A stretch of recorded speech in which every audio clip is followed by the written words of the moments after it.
I don't talk about it much, but I was really embarrassed when I first quit my job to become a full-time content creator. And that's because I wasn't making crazy amounts of money in my business. I was only making about $3,000 on YouTube and my courses and different things like that, $3,000 a month. But at my day job, I was capped. There was a ceiling of about 60K. And at that time, I think I only made about $47,000 that year. So I was nervous about that.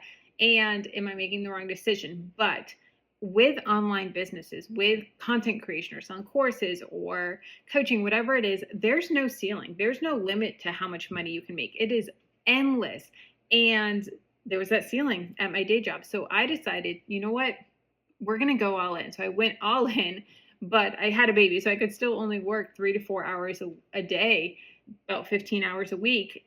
And my first year, my first full year on my own, quit my job, my first full year, I made $20,000 more than I would have in corporate.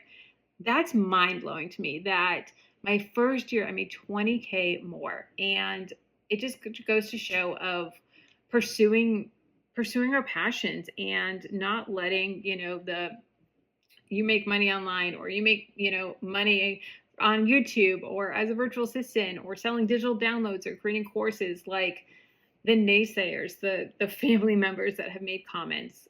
Now it's just mind blowing. Now they're reaching out to me saying, "So Kelly, how do I make money from home? What do I do?" And to that I say, come to my free class. I got a class coming up on how I was able to turn my ideas and my passions into income streams. So Pathway to Profit, unlocking your hidden income streams. Come, it's gonna be so much fun, and I'll see you there.